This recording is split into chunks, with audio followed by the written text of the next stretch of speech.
Halo, selamat pagi. Kita berjumpa lagi di siaran Ruang Publik KBR. Senang sekali saya Ines Nirmala bisa hadir di tengah-tengah Anda di Ruang Publik edisi hari Jumat tanggal 18 Maret 2022.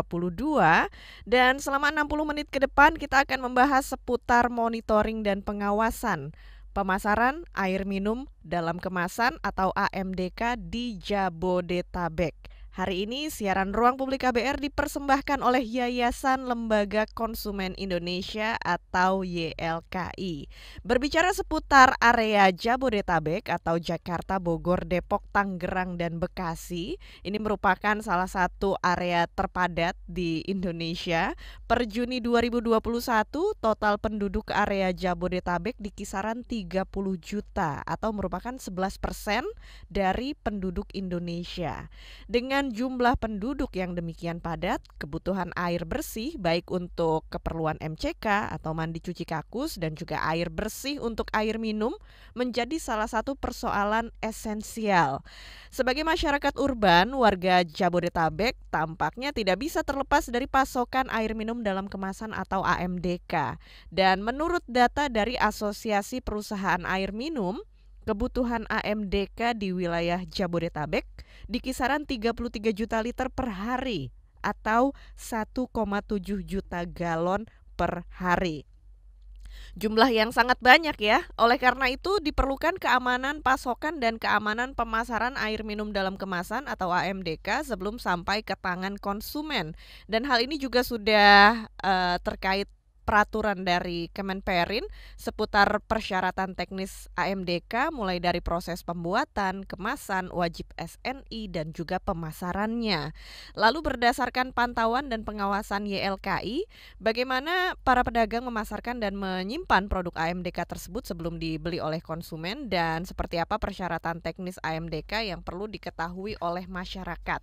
Ini akan kita bahas di siaran Ruang Publik KBR yang disiarkan melalui 100 radio jaringan KBR di seluruh Indonesia dan juga bisa disimak lewat YouTube di channel Berita KBR serta juga kita mengundang rekan-rekan untuk bergabung lewat Zoom ya, karena acara hari ini setelah kita siaran Ruang Publik merupakan rangkaian dari media gathering yang akan berlangsung sampai pukul 11.30 waktu Indonesia Barat.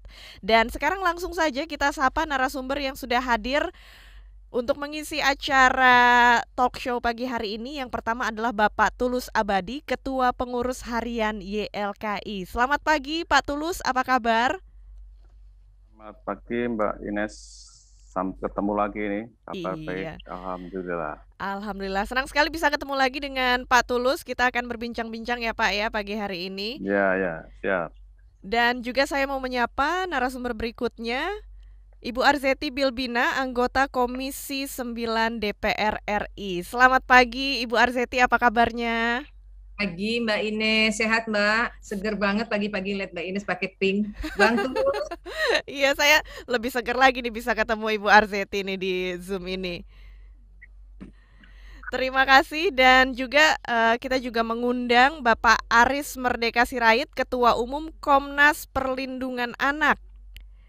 Sepertinya Pak Aris masih kita tunggu ya untuk bergabung lewat Zoom pagi hari ini, dan sambil menunggu Pak Aris kita berbincang-bincang dengan narasumber kita Pak Tulus dan Ibu Arzeti, dan kita juga mengajak pendengar Ruang Publik KBR untuk bergabung lewat telepon bebas pulsa di 0800 245 7893 dan WhatsApp di 0812 118 8181, dan Anda juga bisa bergabung lewat live chat YouTube di channel Berita KBR. Nah, langsung saja nih Pak Tulus, kita membicarakan seputar air minum dalam kemasan.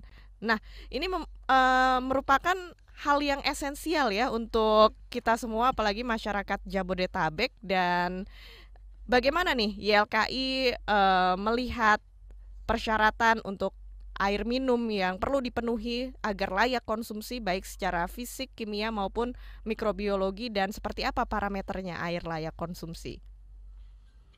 Ya, terima kasih Mbak Ines. Jadi memang saat ini nyaris kita tidak bisa terpisahkan dengan konsumsi air minum dalam kemasan dengan background yang tadi disampaikan oleh juga Mbak Ines terkait dengan tingginya mobilitas penduduk, ya masyarakat perkotaan dan segala macam, yang kemudian belum bisa dipasok air secara baik, sehingga kebutuhan terhadap air minum dalam kemasan itu menjadi sebuah kebutuhan yang tak terelakkan untuk saat ini, sehingga untuk di kota-kota besar bahkan sudah masuk ke desa, ya itu sudah luar biasa pentingnya.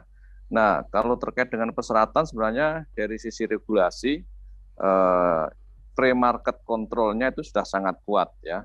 Berbagai regulasi telah dibuat untuk bagaimana mendesain AMDK agar layak konsumsi, baik mulai kandungan air kimiawinya, biologi, kemasannya, ya semua sudah diatur oleh Kemenperin, Kemendak, Badan POM, dan lain sebagainya. Termasuk di situ ada tanda SNI. Jadi kalau kita minum AMDK, lihatlah salah satu bahwa AMDK itu baik telah mengantongi standar SNI dan juga halal. Jangan lupa itu prasyarat-prasyarat yang wajib dipenuhi di dalam upaya mewujudkan AMDK yang sehat dan layak konsumsi bagi konsumen, ya. Jadi itulah yang sebenarnya sudah dari sisi regulasi sebenarnya sudah tidak ada persoalan terkait dengan hal itu, karena semua sudah terwujud, dan kemudian aspek pre-market control dari pemerintah sudah sangat baik, dan kita melihat kepatuhan industri pada konteks pre-market control ini sudah juga nyaris sempurna lah, ya. Tinggal bagaimana yang menjadi concern kita adalah aspek post market control atau pengawasan pasca pasarnya seperti apa, terutama ketika AMDK ini didistribusikan.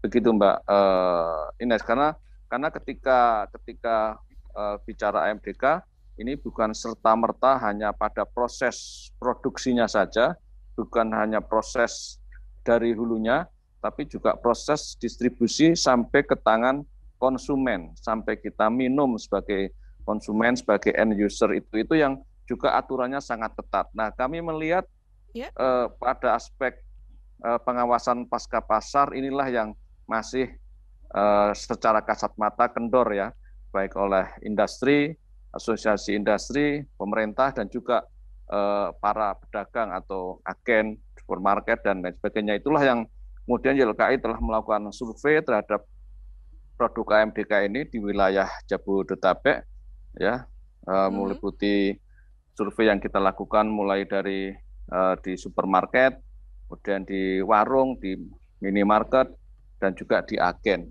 Itu makanya kami ingin melihat bagaimana potret pengawasan pasca pasar dan kondisi AMDK itu setelah dipasarkan di lapangan. Ya, proses distribusinya seperti apa, proses pemajangannya seperti apa, dan apakah itu nanti berisiko terhadap AMDK yang kita minum atau tidak. Itulah pentingnya pengawasan pasca pasar itu, Mbak. Iya, Pak Tulus. Berarti memang yang perlu diperhatikan adalah pengawasan pemasaran dan distribusi air minum dalam kemasan ini, ya Pak, ya. Dan betul. Temuan dari YLKI seputar hasil survei yang sudah dilakukan seperti apa, Pak? Ya, secara umum kita lihat dari proses pemasaran dulu, ya, proses distribusinya, ya, yang itu bisa menjadi parameter terhadap baik buruknya AMDK yang kita konsumsi, Mbak Ines. Jadi dari proses pengangkutan misalnya, ya, proses pengangkutan itu kan kita monitor dari seluruh itu, ada yang melalui truk besar, kemudian menggunakan mobil sedang, kemudian menggunakan juga motor, dan juga ada becak. Nah, dari proses pengangkutan itu 61% AMDK yang diangkut itu dengan truk atau mobil yang terbuka. Terbuka itu artinya tidak tertutup secara permanen ataupun dengan terpal misalnya, ya. Nah, ketika 61% ini secara terbuka, berarti kan dalam proses perjalanan dari pabrikan menuju ke distribusinya, misalnya ke agen atau ke supermarket dan lain sebagainya, itu kan di tengah jalan berpotensi, bahkan sangat besar potensinya, misalnya kepanasan sinar matahari, ya kan, karena melewati jalan tol, jalan arteri dan lain sebagainya. Kemudian kehujanan, misalnya kelepas hujan dan lain sebagainya, kena debu dan segala macam. Sehingga disitulah proses distribusi juga tidak kalah pentingnya untuk dari aspek perlindungan kepada konsumen, karena bisa saja sangat mungkin dari pabrikan dalam kondisi baik, kondisi mini standar, tapi ketika di jalan tidak diperlakukan dengan baik, kemudian tercemar berbagai produk yang dilarang, ya misalnya sepanjang jalan kena sinar matahari, ya dari kemasannya sudah katakanlah yang saat ini lagi isu soal BPA, kandungan bisphenol A, ya dari standarnya sudah meni standar, ya sudah meni standar dari pabrikannya, dari proses pembuatan, tapi ketika kemudian di jalan terpapar sinar matahari, terpapar hujan, kemudian dijual juga bukan mungkin nanti datanya ada, terpapar sinar matahari lagi berhari-hari, kemudian di dekat bau benda tajam, itu akhirnya bisa atau potensi terkena zat-zat yang lain, termasuk misalnya kandungan BPA-nya bisa meningkat, dan juga biji-biji plastik yang lain yang tidak direkomendasikan juga meningkat, sehingga potensinya menjadi lebih besar untuk keterpaparan konsumen dari produk yang tidak direkomendasikan karena itu adalah produk yang terlarang. Jadi sekali lagi, proses distribusi memegang peranan penting agar produk KMDK yang tadinya standar tetap standar atau sebaliknya. Baik, karena 61% terpapar terbuka begitu, Mbak. Iya ya, karena proses pendistribusiannya itu menggunakan truk atau mobil bak terbuka itu ya Pak ya. Mungkin banyak orang juga yang merasa bahwa kondisi air minum dalam kemasan ini masih aman-aman aja karena kan ada di dalam galon atau ada di dalam botol, di dalam gelas gitu. Jadi selama tidak terbuka botolnya gitu ya, itu masih bisa langsung diminum. Tapi sekarang saya mau ke Ibu Arzeti Bilbina dulu dari DPR RI. Ini seputar keamanan air minum ya, serta pengawasan pemasaran distribusi air minum dalam kemasan ini. Seperti apa pembahasan yang dilakukan oleh Komisi 9 DPR RI bersama BPOM ataupun bersama YLKI terkait isu keamanannya? Baik Bu, boleh diaktifkan dulu mikrofonnya. Ya, sudah terdengar? Iya, sudah terdengar jelas. Ya, alhamdulillah. Ya, saya sangat mengapresiasi ya hal-hal yang sudah dilakukan oleh lembaga non-pemerintah untuk bisa berkontribusi positif bagi kesehatan masyarakat. Survei yang dilakukan YLKI ini tentunya adalah ikhtiar yang sangat serius yang diperuntukkan untuk kepentingan masyarakat. Sehingga apa yang harus dilakukan oleh pemerintah. Ini di Komisi 9 kebetulan mitra kami adalah BPOM.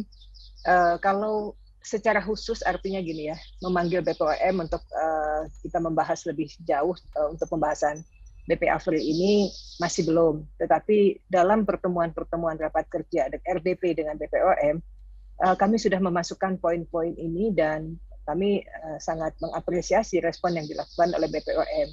Jadi artinya BPOM pun sendiri juga sangat peduli dan sudah menjurus untuk terus mengawal pemerintah untuk bisa mensosialisasikan atau juga membuat ingredient dalam produk wadah makanan berupa plastik tersebut, seperti yang dilakukan oleh negara-negara lain yang sudah keras untuk bisa memberikan kesempatan kepada konsumen atau masyarakat di mana mereka bisa memilih wadah-wadah plastik yang memang mereka bisa mengetahui secara jelas di belakang kemasan tersebut ada note yang memang bisa diinfokan kepada masyarakat. Gitu Mbak Ines. Baik, jadi memang untuk wadah plastik dalam kemasan air minum ini pun menjadi concern yang terus dikawal oleh BPOM, pemerintah juga ya, supaya aman bagi masyarakat untuk mengkonsumsinya. Baik. Karena memang haknya masyarakat ya Mbak ya, untuk bisa mendapatkan kesehatan yang baik, di mana tentunya dimulai dari kalau tadi dikatakan Bang Tulus, bahwa pendistribusian, pengangkutan, walaupun sebetulnya produsen atau perusahaan-perusahaan mereka sudah menjalankan protap-protap untuk persyaratan. Tetapi kan dalam kadar berjalannya itu kan kadang-kadang ada hal-hal yang memang harus diperhatikan juga. Nah, jadi masyarakat itu harus dibuat cerdas selalu oleh pemerintah tentunya ya. Iya, baik. Dan kita akan lanjutkan lagi ya perbincangan di siaran Ruang Publik KBR karena sekarang kita harus jeda dulu sejenak dan nanti Pak Tulus bisa ditambahkan lagi ya bagaimana temuan hasil survei dari YLKI. Kita juga akan terus mengajak pendengar Ruang Publik KBR untuk bergabung lewat telepon bebas pulsa di 0800 245 7893 atau WhatsApp di 0812 118 8181, dan Anda juga bisa bergabung lewat live chat YouTube di channel Berita KBR. Siaran hari ini merupakan bagian dari rangkaian media gathering yang akan berlangsung sampai pukul 11.30 waktu Indonesia Barat. Tetap di Ruang Publik KBR.